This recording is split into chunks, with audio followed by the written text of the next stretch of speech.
카타리나 폰 보라라는 수녀가 있었습니다. 그녀는 독일 님부센 지역 수녀원에서 수련 중이던 이 귀족 가문 출신의 수녀였습니다.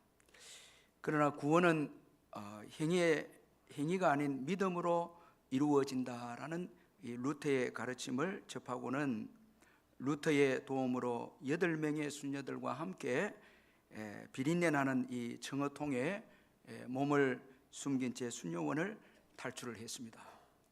카타리나는 언제 죽음을 맞을지 몰라 끝까지 주저하던 이 루터와 결혼을 하고 그와 함께 프리드리히 선제후가 제공해준 이 낡은 수도원에서 이제 생활을 하게 되어집니다. 이 방이 40개나 되는 곳에서 6명의 자녀, 그리고 많은 조카, 또 병으로 죽은 친구들의 자녀 11명까지 이 카타리나가 돌보게 되어졌습니다.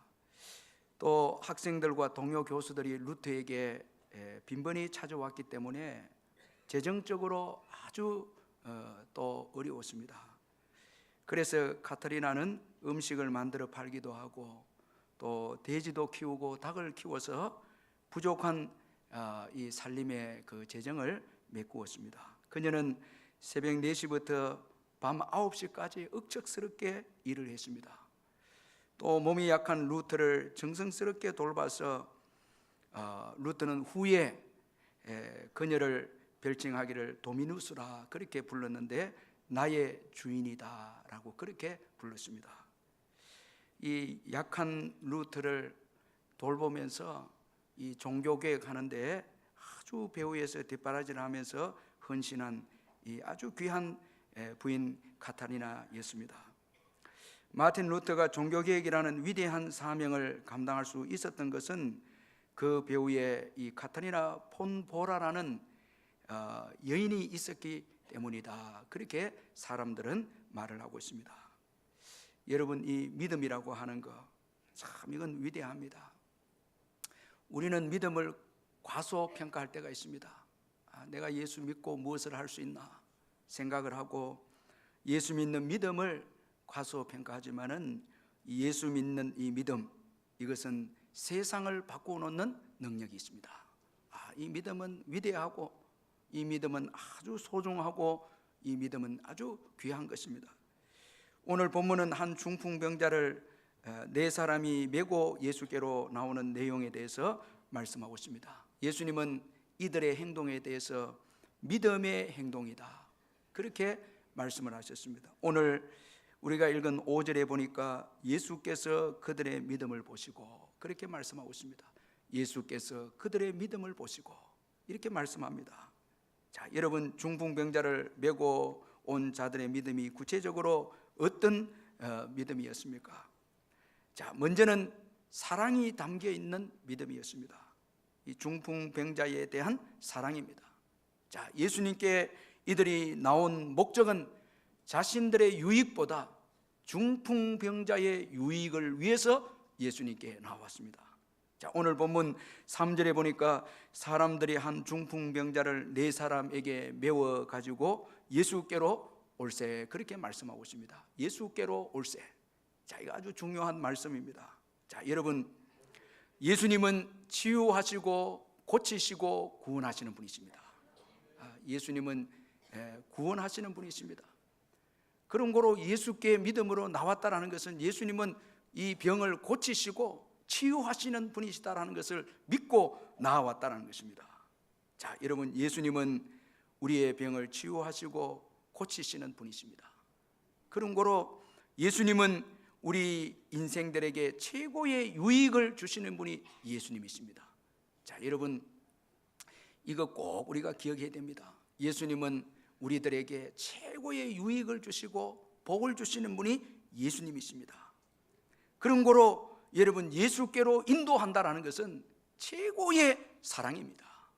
자, 예수 믿는 우리가 믿지 않는 부모, 믿지 않는 형제, 믿지 않는 우리 직장의 동료들을 예수께로 인도하는 이 행위는 최고의 사랑입니다. 자, 우리가 물질도 줄 수 있고 구제도 할 수 있고 여러 가지로 재능도 기부할 수 있고 도울 수 있지만은 최고의 이웃들에 대한 사랑은 예수님께로 인도하는 거예요. 왜? 예수님은 그들에게 최고의 귀중한 것을 주기 때문입니다.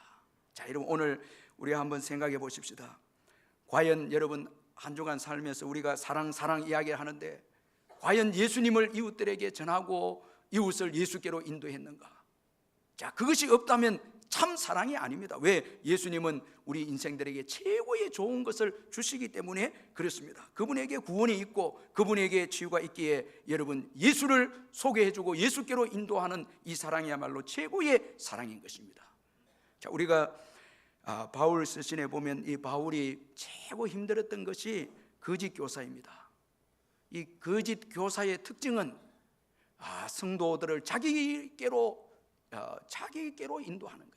이 거짓 교사들의 특징은 자기의 이익을 위해서 성도를 인도하는 거예요.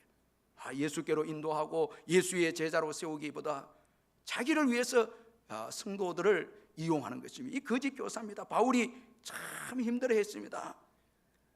자, 여러분 오늘 참 사역자, 예수께로 인도하고 예수의 사람으로 세우는 사역자, 정말 이런 성도들을 사랑하는 이 사역자죠. 참 중요한 것입니다. 오늘 부모님 중에서도 우리 아이들을 예수께로 인도하고 예수를 믿게 하고 예수의 사람으로 길러내는 부모, 정말 자녀들을 사랑하는 부모라 할 수 있습니다. 자, 여러분 예수님을 믿는다면 그 믿음은 반드시 사랑으로 나타나야 합니다. 자, 하나님 사랑, 이웃 사랑에 대한 사랑으로 나타나야 합니다. 자, 여러분 나만을 위한 이 믿음, 이건 시작은 우리가 이해해 줄 수도 있지만 시간이 지났는데도 나만을 위한 믿음, 이건 병든 믿음이고 이기적인 믿음입니다. 최근에 이 존 비비어 목사님의 이 광야에서라는 그 책이 나왔는데 이 책을 쭉 보면서 제가 아주 귀한 한 말씀에 은혜를 받고 도전을 받았는데, 이 존 비비어 목사님이 그 책에서 광야 1세대 이스라엘 백성들, 갈렙과 여호수아를 제외한 1세대 백성들이 실패한 이유를 딱 한 가지로 요약을 하고 있습니다. 아주 평범하지만은 아주 귀한 교훈의 말씀인데, 이 갈렙과 여호수아를 제외한 1세대 이스라엘 백성들은 자신의 안위와 가족들의 안전만을 구했다라는 거예요. 이거 중요합니다. 하나님의 뜻은 그들에게 없었습니다. 그래서 왜 광야로 인도해서 우리를 죽게 하고 왜 가나안 땅으로 인도하려고 해서 우리 자녀들을 사로잡히게 하는가? 자, 그들의 안전과 그들의 안위입니다. 얼마나 이기적인 믿음입니까? 아니, 병든 믿음입니다. 자기만을 위한 여러분 믿음입니다. 그런데 하나님의 뜻은 없습니다. 왜 광야로 인도하셨고 왜 이 어려운 곳에 나를 인도하셨는가? 주님의 뜻은 무엇인가? 좀 이렇게 주님께 물었더라면 얼마나 귀한 여러분 그 광야 여정이 되지 않았겠습니까? 그러면 주님께서 사람이 떡으로만 살 게 아니고 말씀으로 살게 하기 위해서 광야로 인도하셨다. 너희를 인도했다. 그리고 광야에서 너희를 연단하기 위해서 내가 인도했다. 이렇게 하나님께서 뜻을, 그들이 하나님의 뜻을 구했으면 그렇게 대답하고 그들도 실패하지 않고 여정을 통과했을 것인데, 오직 이기적인 자기의 안위와 안전입니다. 우리가 죽게 되었고 목말라 죽게 되었고 사로잡히게 되었고, 그게 하나님의 뜻은 없습니다. 자, 여러분 오늘 우리의 믿음을 한번 돌아보십시다. 언제까지 여러분 나만을 위한 믿음, 이건 안 되죠. 이건 이제 좀 내려놓고 하나님을 사랑하고 백성을 사랑하는 믿음, 이 갈렙이 그런 믿음을 소유하지 않았습니까? 자, 여러분 성경에 보면 모든 기적의 동기는 사랑입니다. 오늘 본문에서 중풍병자를 메고 온 자들의 이 동기도 사랑입니다. 여러분 모든 기적의 그 동기는 사랑이었기에 기적이 일어났습니다. 최근에 이 본죽 대표인 이 최보기 씨가 한 그릇의 사명이라는 그 책을 냈는데, 제가 책을 읽어보니까 너무너무 은혜를 많이 받았는데, 이분이 한국에서 본죽이 너무 잘 돼서 이제 해외로 진출을 하는데 12년 동안 해외로 진출하면서 아주 곤두박질 치고 어려움을 당했습니다. 결국은 해외 진출한 이 12년 동안 헤매게 됐는데 너무너무 힘들어서 다 내려놓게 됐는데, 이제 다 내려놓고 왜 이렇게 해외 진출이 어려운가, 하나님께로부터 몇 가지 그 잘못된 것을 깨닫게 해주는 것을 이제 이 최복희 씨가 깨닫게 되어졌습니다. 먼저는 자신이 일을 하려고 했다는 거예요. 그러니까 한국에서 너무 본죽이 잘 되니까 해외에 나가도 잘 될 것이라 믿었다는 거예요. 자기 힘으로 하면 잘 될 줄 알았는데, 그런데 완전히 이건 뭐 너무너무 힘들게 되어버렸다는 것입니다. 자기 힘으로 하려고 했기 때문에 안 됐다는 것. 두 번째는 목적이 잘못됐다는 거예요. 목표와 목적이 하나님께 있지 않았다는 거예요. 기업의 여러분 목적은 아무래도 이윤도 좀 생각해야 되니까 이 목적이 잘못되어 버렸다는 거예요. 자, 이걸 깨닫게 되어졌고, 세 번째가 중요한데 사랑이 없었다는 거예요. 자, 중국, 동남아, 미국 쭉 이렇게 해외로 기업을 이제 진출했는데 그들을 사랑하지 않았다는 거예요. 더럽고 뭐 약속도 안 지키고 그저 불평만 하고 비난만 하고 판단했는데 그 나라 백성들을 사랑하지 않았다는 거예요. 그것이 아주 결정적인 요인인 것을 깨닫고 아주 통곡하면서 회개하면서 그렇게 자신이 하나님 앞에서 바로 서게 되어졌다고 그렇게 고백을 했는데, 여러분, 사랑하지 않으면 전도도 되지 않고요, 사랑하지 않으면 기도 응답도 없습니다. 사랑하지 않으면 예배도, 여러분 오늘 드리는 이 예배, 자, 사랑이 없으면 여러분 집에서 뭐 부부간에 싸우고 뭐 여러 가지 여러분 미워하고 갈등이 있고 이곳에 와서 여러분 은혜 받겠다면 좀 내려놓으시고요, 먼저 여러분 화해해야 합니다. 자, 여러분, 근데 요즘은 너무 담대해져서 싸우고 오고도 예배를 잘 드리더라고요. 참, 이거 뭐 여러분, 이거 얼마나 여러분 종교적 신앙이, 여러분 이거 무서운 거잖아. 여러분, 내가 옳다는 거예요. 내가 옳다는, 내가 더 은혜 받아서 내가 더 하나님 앞에 옳다고, 이거 여러분 얼마나 무서운 것입니까?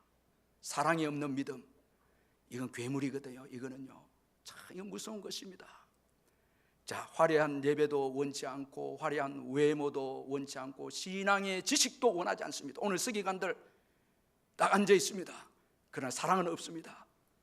자, 4명의 친구들, 여러분 소외되고 고통당하는 중풍병자, 여러분 그걸 메고 옵니다. 여러분, 오늘 저와 여러분도 이 예배에 새 가족을 좀 모시고 오시고 병든 자들을 좀 모시고 오시고 이렇게 오면 이 예배가 참 하나님께서 기뻐 받으시는 예배가 되는 거예요. 제가 이 말씀을 준비하면서 지난날 참 우리 교회가 복받은 때가 언젠가 하면 우리 교회가 이 남구 달동에 전도를 할 때가 있었거든요. 참 어려운 사람들이었습니다. 이제 국가에서 집을 지어주고 그 극빈자들이 거기서 이제 들어가서 사시는데, 거기에는 뭐 알코올 중독자도 계시고 이혼한 분도 있고 뭐 정말 어려운 분들이었습니다. 우리 권사님들, 집사님들 거기 가서 전도하는데 저도 문을 열고 들어가는데 정말 이런 곳은 처음 봤습니다. 엄마는 도망가 버리고 아버지는 술을 마시고 그렇게 자고 있고, 아이들은 친구, 여자친구, 남자친구 다 데리고 와서 자고 있는 거예요. 그걸 우리 권사님들, 집사님들 문을 열어서 그 청소를 하고 그 데리고 오는데, 교회에 오면 한창 여름에는 그 냄새가 난다고 뒤에 전에 구건물에 있을 때는 막 그랬거든요. 그런데 놀라운 거는 그분들이 계속 예배를 참여하다 보니까 예수 믿어요. 그리고 이제 천국 갑니다. 몸이 망가졌으니까 일찍 돌아가시죠. 근데 예수 믿어요. 그 장례식이 은혜가 되는 거예요. 참 그 영혼들이 복음으로 인해서 예수를 고백하고 그러면서 천국에 쭉 가는 걸 볼 때 주님이 참 우리 교회를 얼마나 기뻐 보았을까. 자, 오늘 우리들에게 이런 사랑이 있는가? 소외되고 어려운 자들을 이끌고 오는 이 열정들이 있는가? 여러분, 오늘 이 예배에 물론 내 자신의 문제만 들고 이곳에 나와도 귀한 예배죠. 그러나 사랑으로서 역사하는 믿음, 이건 주님이 너무너무 기뻐하시는 것입니다. 자, 여러분, 오늘 그 안타까워하면서 중보하면서 그렇게 예배하는 사랑을 가진 예배, 이 예배를 주님이 받으시고 기적을 베풀어 주시는 것입니다. 그리고 장애물에도 낙심하지 않고 포기하지 않는 믿음입니다. 4절에 보니까 무리 때문에 예수께 데려갈 수 없으므로 이렇게 말씀합니다. 자, 여러분 얼마나 고생했겠습니까? 4명이 한 중풍병자를 메고 왔는데 사람들 때문에 예수님께 들어갈 수가 없습니다. 낙심할 수 있습니다. 그런데 다시 집으로 돌아가지 않고 포기하지 않습니다. 이들은 지붕으로 올라가서 지붕을 뚫고 구멍을 내어서 예수께로 그 환자를 내려보냈습니다. 여러분이 얼마나 참 이 귀한 행위가 아닙니까?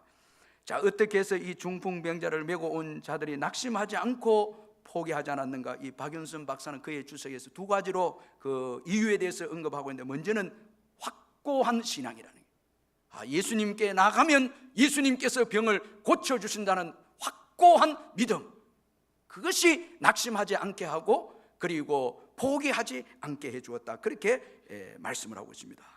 자, 여러분, 신앙은 포기하지 않게 합니다. 이거 중요한 말씀이거든요. 자, 여러분 포기했습니까? 신앙이 아닙니다. 여러분, 주님의 일을 하다, 기도하다가 뭐 선한 일을 하다가 여러분 여러 가지 사랑을 하다가 지금 포기했다면 여러분 한번 돌아보세요. 그건 신앙이 아닙니다. 신앙이 아니었습니다. 환경을 의지했고 나를 의지했습니다. 자, 예수를 끝까지 바라보지 못했습니다. 예수님을 끝까지 의지하지 못했습니다. 자, 예수님만 여러분 바라보지 못했습니다. 자, 그런 거로 포기해버렸습니다. 자, 여러분 포기하면 이 하나님의 일하심을 또 경험할 수 없죠. 자, 왜 포기하느냐? 신앙이 아니었습니다. 제가 한 번은 깜짝 놀랐는데, 제가 어떤 일을 처리하는데 잠시 생각해 보니까 신앙이 아니었습니다. 그건 나의 뜻이었고 그건 감정이었습니다. 내 뜻대로 처리하려고 했고 내 감정이었어요. 얼마나 부끄럽던지 회개하고 다 내려놨습니다. 예수님께 맡기고 예수님이 인도해 주시고 예수님이 알아서 해야 되는데 내가 하려고 했거든요. 이건 신앙이 아니거든요. 자, 여러분, 신앙은 포기하지 않습니다. 예수님을 바라보고 예수님과 동행하는 사람들은 포기하지 않습니다. 확고한 신앙이 중요합니다. 여러분, 오늘 확고한 예수님만 의지하시기를 주의 이름으로 축원합니다.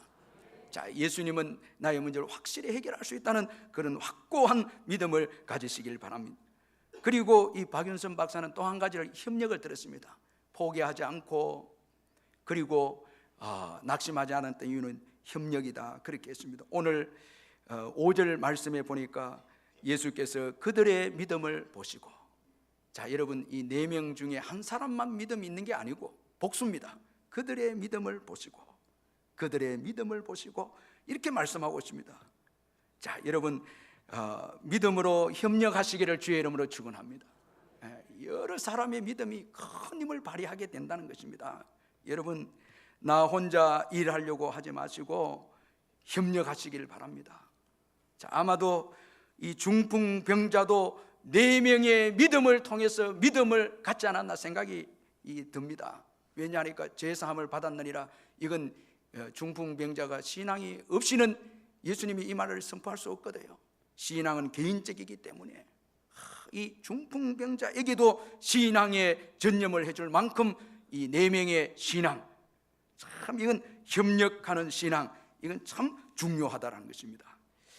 이 최복희 씨의 그 본죽대비 최복희 씨의 그 책의 한 그릇의 사명이라는 그 책에 보니까 함께 살다라는 그 시가 소개가 되어 있는데, 참 내용이 너무 감동적인데 내용이 이렇습니다. 쌀과 전복, 쌀과 야채, 쌀과 버섯, 여러분 이거 본죽의 재료거든요. 합쳐진 거예요. 이게 흰죽만 있는 게 아니고 그 흰죽에다 전복을 같이 협력해서 넣고 버섯도 넣고 이렇게 해서 아주 맛있는 죽이 됐다는 거예요. 우리는 함께 있을 때 더 돋보이고 서로 격려하며 서로의 힘을 올려주는 것들을 공부했습니다. 그런 오랜 강구와 바람이 모여 본죽이 탄생했습니다. 우리의 죽이 그렇듯 너와 나, 손님과 가게, 기업과 기업도 함께 있어야 돋보이고 잘 된다는 것을 믿습니다. 늘 함께 해달라고 기도하는 것, 그것이 하나님이 주신 우리의 영업 비밀입니다. 이렇게 써놨더라고요. 참 은혜를 제대로 받은 분이에요. 함께 협력하면서 돕고 세워주고 하면서 아주 이 견실한 기업이 된 거예요. 여러분, 함께 기도하시기를 주의 이름으로 축원합니다. 믿음으로 함께 여러분 보태고 힘을 보태면 큰 일을 할 수가 있는 거예요. 포기하지 않는, 낙심하지 않는다는 거예요. 얼마나 이게 감사한지 모릅니다. 저도 우리 성도님들이 낙심할 때쯤 되면은 이상하게 문자로 위로해주고 격려해주고 그리고 또 일어서는 거예요. 함께라는 게 얼마나 감사한지 모른다는 거예요. 자, 4명의 믿음이 있었기에 그들의 믿음을 보시고 자, 협력하는 믿음이 있었기에 여러분 포기하지 않고 또 낙심하지 않았다라는 거예요. 자, 이거 우리가 잊어서는 안 됩니다. 그리고 도전하는 신앙입니다. 신앙은 현실의 장애물에 주저앉지 않습니다.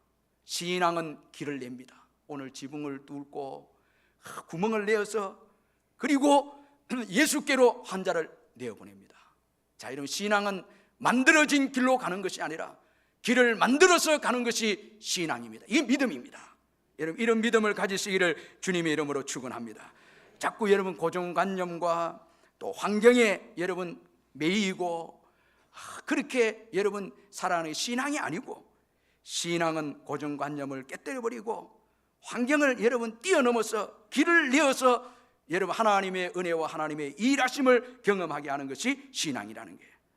자, 그러므로 여러분 이 살아있는 신앙, 환경과 고정관념을 뛰어넘는다는 거예요. 뛰어넘는다는 거예요. 그래서 새로운 길을 만들어 낸다는 거예요. 요즘 아주 귀하게 사역하고 있는 이 요셉이라는 목사님이 계시는데 진짜 대단한 분이시에요. 이분은 젊은 분인데 지금 가고 있으라는 그 책을 보니까 이분이 전도사 때 서울에서 이 전도사로 이제 사역을 할 때인데 뭐 교회에서 이제 행정도 보고 청소년부도 감당하는 뭐 이런 사역자인데 한 번은 새벽에 교회를 이렇게 최고 먼저 교회에 이제 들어와 보니까 깜짝 놀란 거예요.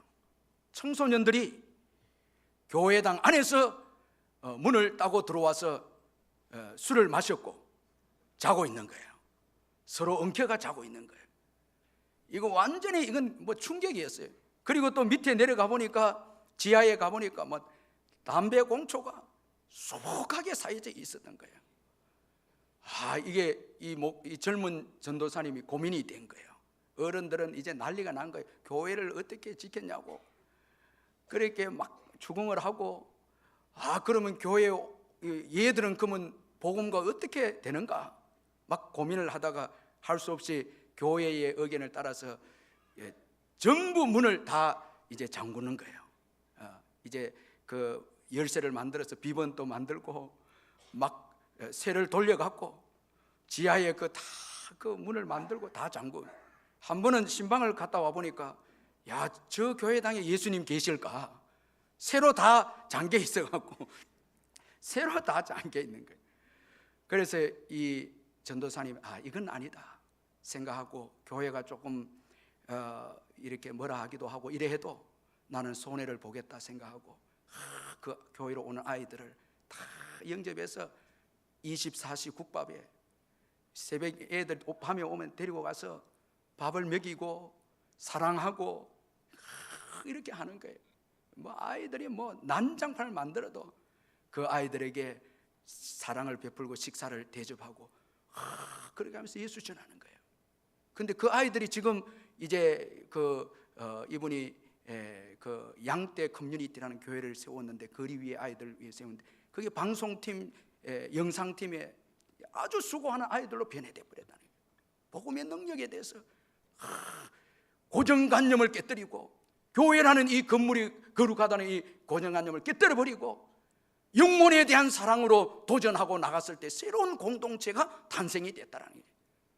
참 얼마나 이 젊은 이 목회자인데 오늘 이 시대에 도전을 주는 참 아주 귀한 목사님이십니다. 자, 여러분 이처럼 중풍병자를 메고 온 사람들의 이 행동은 예수님께 감동을 주는 아주 귀한 믿음이었고 신앙이었습니다. 예수님은 이런 신앙에 주목하셨습니다. 5절에 보니까 예수께서 그들의 믿음을 보시고, 자, 그들의 믿음을 보시고 이 말씀은 관통하여 깨뜨려 보시고 그 속을 보셨다라는 거예요. 예수님께서 너무너무 도전이 되는 이 믿음이었거든요. 그래서 관통해서 꿰뚫어 보셨다라는 거예요. 자, 여러분 오늘도 우리가 예배 드릴 때 주님은요 우리의 마음을 깨뜨려 보십니다. 사랑의 믿음, 정말 어떤 장애물이 주어져도 포기하지 않고 예수님은 메시아이시고 예수님께 구원이 있음을 믿고 확고하게 예배드리는 그 믿음을 여러분 오늘 이 시간도 보고 계신다는 거예요. 그걸 보시고, 그리고 여러분 도전하는 믿음, 신앙으로 살려고 하는 이 믿음, 이걸 보시는 거예요. 여러분 참 우리 예수님께서 그걸 이 시간에 깨뜨려 보시는 거예요. 참 중요합니다. 그리고 여러분 오늘 이 서기관들을 주목하지 아니하시고 소외되고 고통당하는 중풍병자를 데리고 예수님께 나온 사람들의 믿음을 예수님께서 주목하셨습니다. 자, 여러분 오늘 이 말씀을 꼭 우리 마음속에 새기십시다.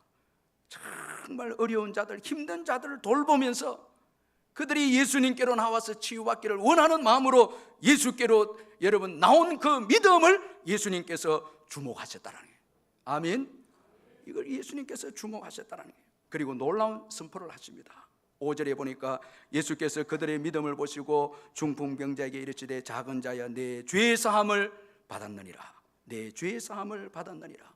그들의 믿음을 보시고 예수님 자신을 나타내 보여주셨습니다. 자신을 계시하십니다. 내 죄 사함 받았느니라. 이건 하나님이시고 메시아이시다라는 거예요. 믿음으로, 사랑의 믿음으로 그에게 나온 자에게 예수님은 자기 자신을 계시해 보여주었습니다. 메시아이심을, 하나님이심을 여러분 드러내 주셨습니다. 자, 여러분 예수님을 올바로 알려고 하면요 사랑을 가진 믿음이 있어야 합니다. 지식으로 예수님을 올바로 아는 게 아닙니다. 예수님은 사랑을 가진 믿음의 사람에게 자신을 온전하게 계시해 주십니다. 자신을 올바르게 나타내 보여주십니다. 자, 예수님은 병을 고치러 나온 중풍병자에게 작은 자야 내 죄 사함을 받았느니라 그렇게 선포하셨습니다. 너무너무 여러분 위대한 선포고 최고의 축복의 선포입니다. 본질적인 인생의 문제를 해결하시는 예수님이십니다. 바로 죄의 문제를 해결하시는 예수님이십니다. 자, 작은 자의 내 죄 사함을 받았느니라. 마음의 변화입니다. 마음의 재창조입니다. 예수님이 선언함으로 인해서 죄로 허물과 죽었던 그 심령이 살게 됩니다. 영혼이 삽니다. 육체가 사는 거 여러분 이건 중요하지 않습니다. 영혼이 지금 살아나고 있습니다. 내 죄 사함을 받았느니라. 이건 여러분 지금 그 영혼이 살고 있습니다. 자, 그 영혼이 눈이 뜨게 되고 귀가 열리게 되고 이 중풍병자의 영혼이 소생되고 있으면 예수님의 사죄의 선으로 인해서 재창조의 생명의 역사가 일어나게 됩니다. 자, 여러분 이게 중요한 것이거든요. 먼저 이제 영혼이 살게 됩니다. 영혼이 살아납니다. 자, 여러분 이로 인해서 하나님과 화평하게 되고 진노의 자리에서 벗어나게 됩니다. 자, 하나님과의 관계가 화평하게 되고 이로 인해서 하나님을 아버지라 부르고 온갖 놀라운 축복을 받는 자가 되어집니다. 여러분 하나님과 관계가 회복이 안 되면, 예수를 통해서 여러분 죄의 문제가 해결되지 않으면 여러분 육체의 문제 이건 덕이 될 수가 없습니다. 이건 더 망가질 수 있습니다. 영혼이 먼저 주님 앞에 올바로 서지 않고는 여러분 우리에게 주어진 육체의 축복, 이건 진정한 복이 될 수가 없습니다. 자, 우리 예수님께서 죄의 사함을 받았느니라. 생명을, 영적 생명을 주시고, 그리고 이 중풍병자에게 내가 내게 이르노니 일어나 내 상을 가지고 집으로 가라. 여러분 먼저 죄의 사함이 우선이고 그 다음에 육체의 질병을 고쳐주십니다. 여러분 오늘 저와 여러분이 예수 믿게 된 것 감사하시기를 주의 이름으로 축원합니다. 우리가 살아났거든요. 죄와 허물로 죽었던, 자, 에베소서 2장 1절에 그는 허물과 죄로 죽었던 너희를 살리셨도다. 예수님 때문에 우리가 살게 되었습니다.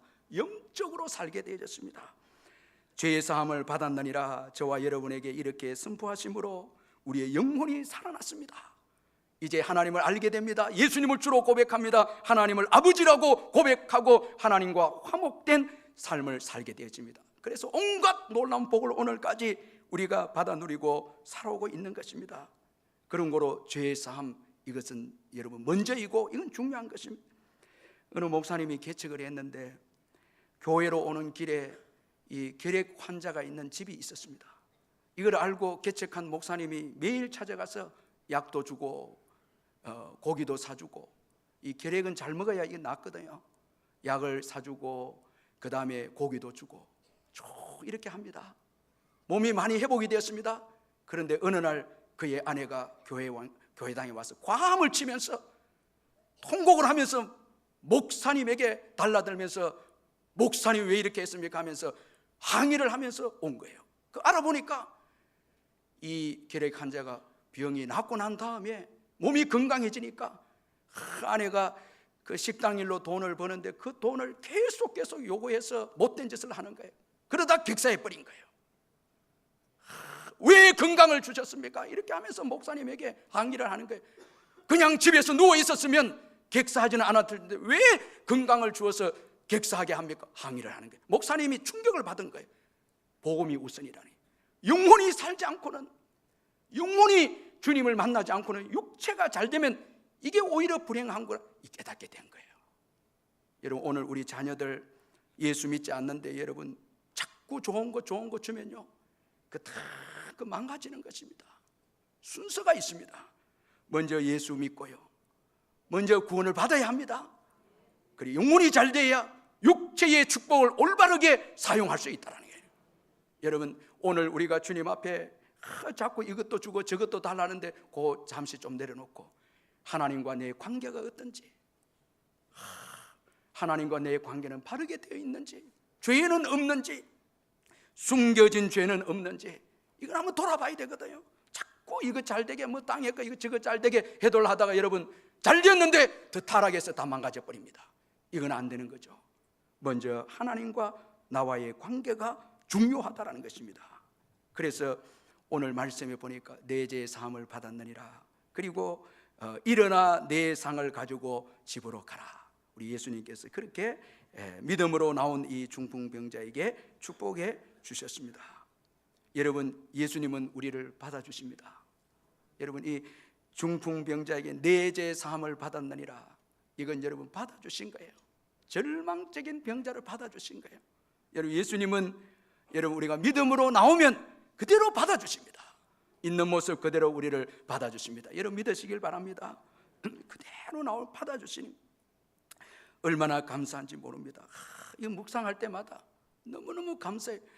이 중풍병자, 구약시대에는 여러분 관념이 죄로 인해서 이 병이 왔다, 이런 관념이 있었거든요. 그러므로 그는 속에 하나님께로 버림당하고 심판받은 자가 아닌가, 이런 죄책감도 있지 않았겠습니까? 예수님께서 그를 그대로 받아주었습니다.